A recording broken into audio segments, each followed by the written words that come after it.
Hey there, everybody.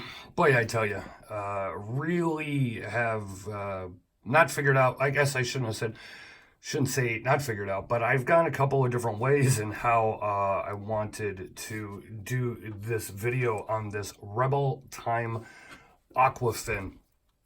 And one of the reasons for that is, when we get a piece for review, we post it on social media after we take pictures, or if we do an IGTV unboxing, whatever. And then, of course, throughout the couple of weeks that we're posting pictures of it leading up to the review, there's people that have comments, people have questions, people that own the watch, possibly in particular. And in that, I've found out some information.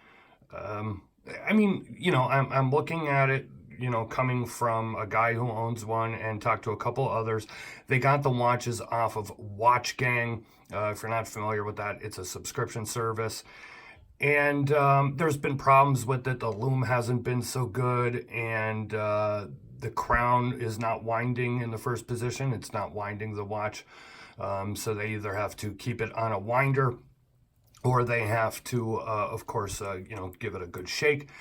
But I don't have any of those issues with this piece in particular, so I'm going to concentrate on this watch and this watch alone. And all I'll say is, try and always do your due diligence before,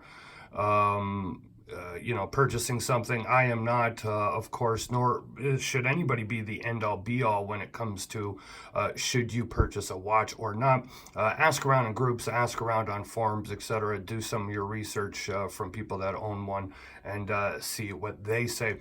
But this is a 42 millimeter case. Now, that's a little deceiving because these two crowns, if you measure from 10 to 4 or from 7 to 2, is going to be 46 millimeters with those crowns included. It is a SW200 automatic movement.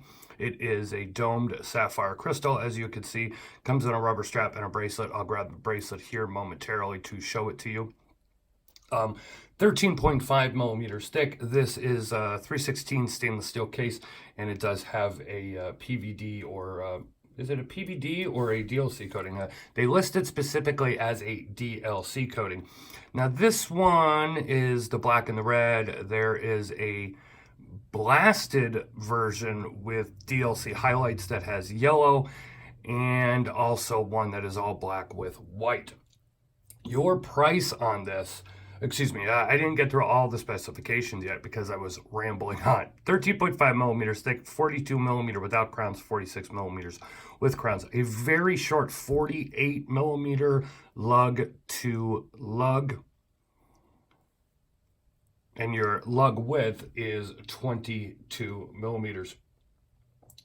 So this is $1,200 from the Rebel Fin website. And the issue that I have with the $1,200 beyond this domed crystal, which as you could see, it's a very thick domed crystal and it does produce a lot of glare. Of course, I got studio lights on here that are capturing it.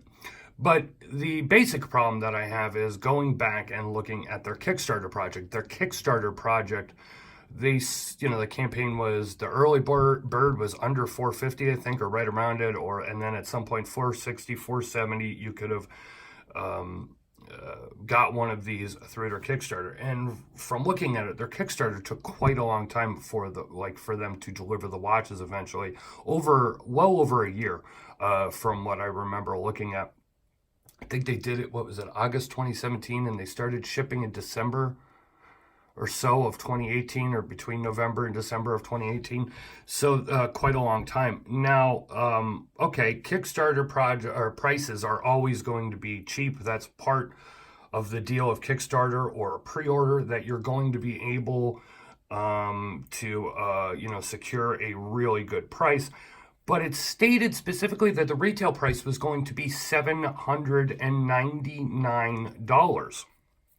So I'm not sure what happened in the meantime, if they decided, the watches weren't selling, or if they needed to, charge more if they didn't sell enough, or it was, too low of a price that they sold in Kickstarter. So they're like, okay, whatever.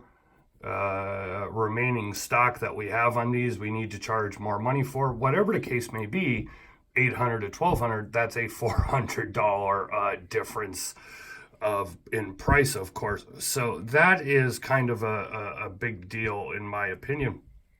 Let's take a closer up look. You can see this wave patterned dial. You can take a look here. The case now, it's DLC, but it's DLC and blasted, and then you can see that the screwed down bezel is a brushed steel.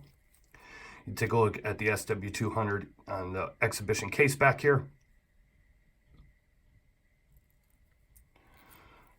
A decently nice rubber strap. It feels like some of the same type of rubber straps you can get from WatchGecko or other various sources. Pretty nice though. It's very comfortable, I should say. There is your DLC buckle.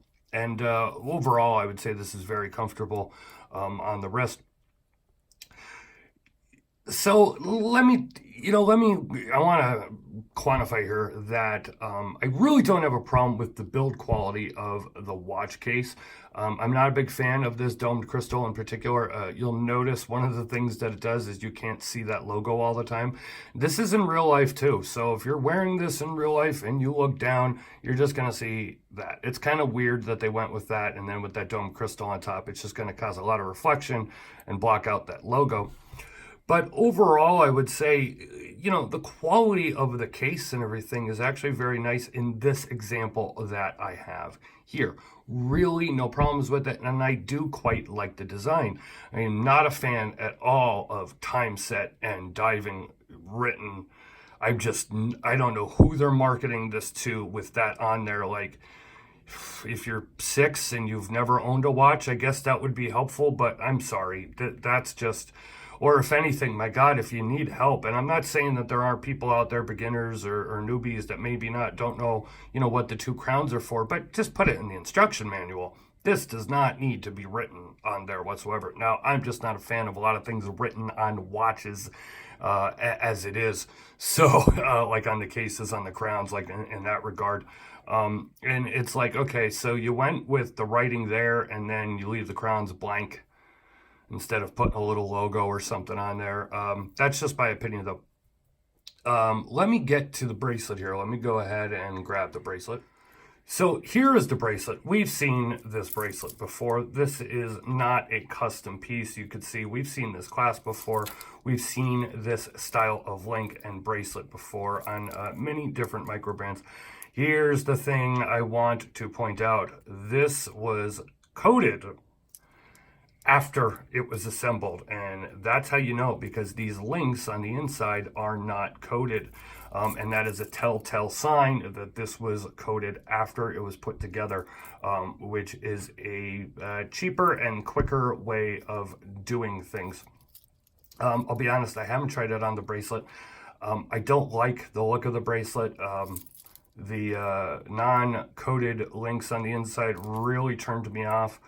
To be honest, it doesn't match. Yes, I know that this is brushed, but the entire case is that blasted PVD, and it would have been nice to see this in a blasted PVD finish or DLC finish, as opposed to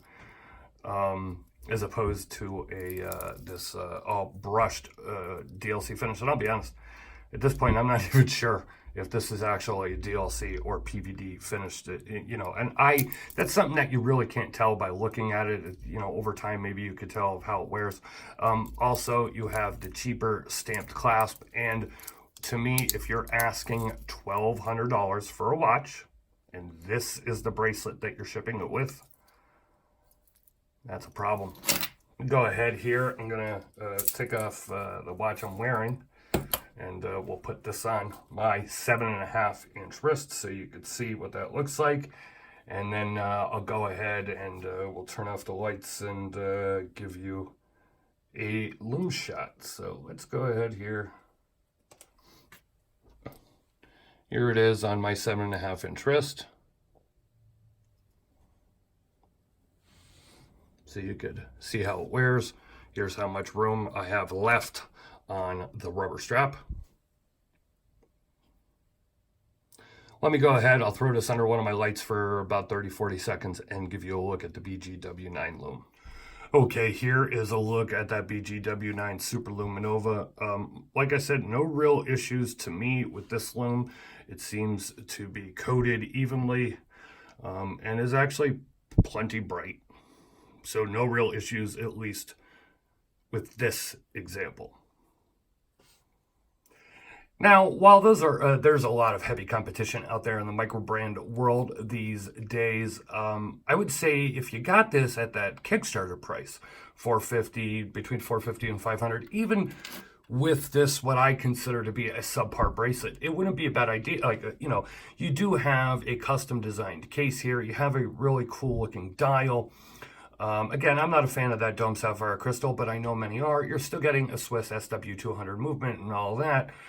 At that price, good. Even at full retail, $800, I'd still expect that bracelet to be better, or just not included at $800. That just, if that wasn't included, I don't know if I could. $1,200. I mean, you're getting in that $1,200 range. That is a lot. It is a good looking and somewhat unique looking watch, and I really do like it.